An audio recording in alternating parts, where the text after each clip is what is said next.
दोस्तों, महाराष्ट्र की राजनीति से एक बहुत ही बड़ी खबर सामने आ रही है जिस पे बात करना बहुत ही जरूरी है। शिवसेना उद्धव गुट के नेता संजय राउत ने एक बड़ा खुलासा करके महाराष्ट्र की राजनीति में भूचाल ला दिया है।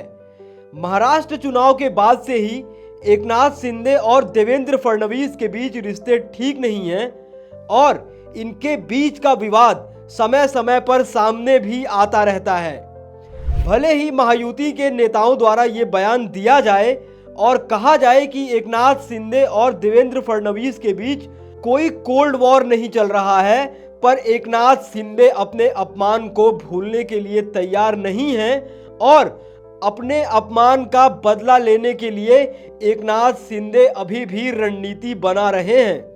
संजय राउत ने इससे जुड़ा एक बहुत ही बड़ा खुलासा किया है कि एक गुप्त मीटिंग अमित शाह और एकनाथ शिंदे के बीच फरवरी के महीने में हुई थी। तो आखिर क्या हुआ अमित शाह और एकनाथ शिंदे के बीच इस मीटिंग में, और एकनाथ शिंदे इस मीटिंग के बाद क्यों परेशान हैं, बताएंगे आपको इस वीडियो में। तो वीडियो को अंत तक जरूर देखिएगा। पर वीडियो में आगे बढ़ने से पहले अगर आप चैनल पर पहली बार आए हैं तो देश नीति चैनल को अभी सब्सक्राइब करें और बेल आइकॉन दबा दें ताकि चैनल से जुड़ी तमाम जानकारी आपको मिलती रहे।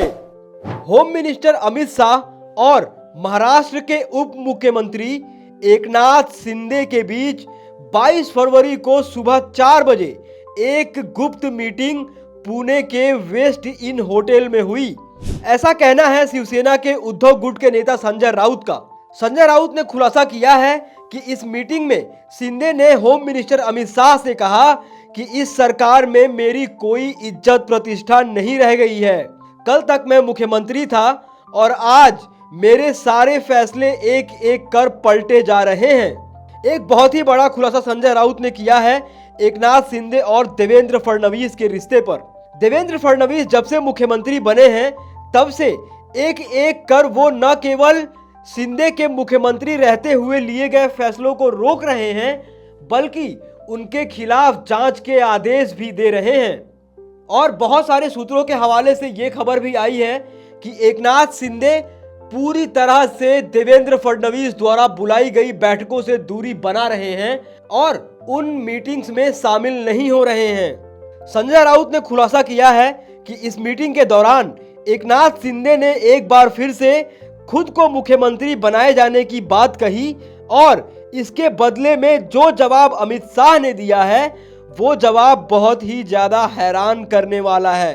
जब मुख्यमंत्री पद की बात एकनाथ शिंदे ने कही तो इस पर अमित शाह का जवाब आया कि अपने पार्टी यानी कि शिवसेना का विलय भाजपा में करा दीजिए अगर आपको मुख्यमंत्री बनना है तो।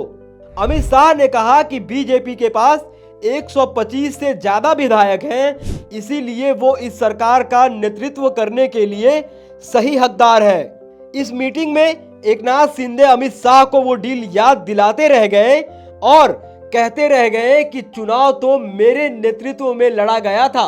सुबह 4 बजे हुए इस गुप्त मीटिंग में एकनाथ शिंदे ने देवेंद्र फडणवीस की शिकायत भी अमित शाह से की। जिस प्रकार से देवेंद्र फडणवीस अपनी पकड़ मजबूत कर रहे हैं और एक एक कर वो जांच के आदेश शिंदे के कार्यकाल के दौरान लिए गए फैसलों के खिलाफ दे रहे हैं।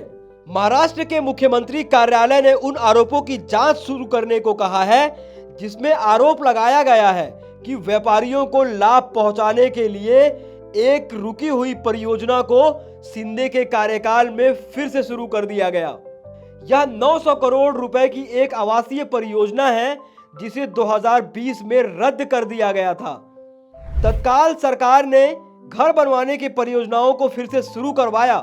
आरोप यह है कि व्यापारियों ने जमीन बहुत कम कीमत पर खरीदा और देवेंद्र फडणवीस ने सीधे तौर पर एकनाथ शिंदे के कार्यकाल के दौरान लिए गए फैसलों पर जांच के आदेश दे दिए हैं। इसी बीच बीजेपी और शिवसेना के बीच नए सिरे से तनाव की खबरें आने लगीं जब मुख्यमंत्री देवेंद्र फडणवीस ने गृह विभाग के 20 से अधिक शिवसेना विधायकों की सुरक्षा कम कर दी। एक रिपोर्ट के अनुसार इनकी सुरक्षा को Y+ कैटेगरी से घटाकर सिर्फ एक कांस्टेबल तक कर दिया गया। इसके साथ ही कुछ अन्य शिवसेना नेताओं की सुरक्षा वापस ले ली गई। इसके बाद भी विवाद यहां तक नहीं रुका और जब जांच के आदेश दिए गए देवेंद्र फडणवीस द्वारा, इस पर एकनाथ शिंदे ने कहा था कि मुझे हल्के में मत लीजिए, जो लोग मुझे हल्के में ले रहे हैं उनसे मैं पहले ही कह चुका हूं। मैं एक समान पार्टी का कार्यकर्ता हूं, लेकिन मैं बाला साहेब और दिघे का कार्यकर्ता हूं और सभी को मुझे इसी से समझ लेना चाहिए। उन्होंने आगे कहा कि जब लोगों ने 2022 में मुझे हल्के में लिया था तो मैंने तांगा पलट दिया था, मैंने सरकार बदल दी थी। दोस्तों, आपको इस पूरे मुद्दे पर क्या लगता है? जिस प्रकार से संजय राउत ने अमित शाह और एकनाथ शिंदे के बीच हुए गुप्त मीटिंग के बारे में खुलासा किया है और बताया है कि अमित शाह ने सीधे तौर पर शिंदे से कहा है कि अगर मुख्यमंत्री बनना है तो अपनी पार्टी का विलय बीजेपी में कर दो। आप अपनी राय, अपनी टीका टिप्पणी कमेंट बॉक्स में जरूर लिखें। बाकी ऐसी तमाम खबरों के लिए देखते रहिए देश नीति। धन्यवाद।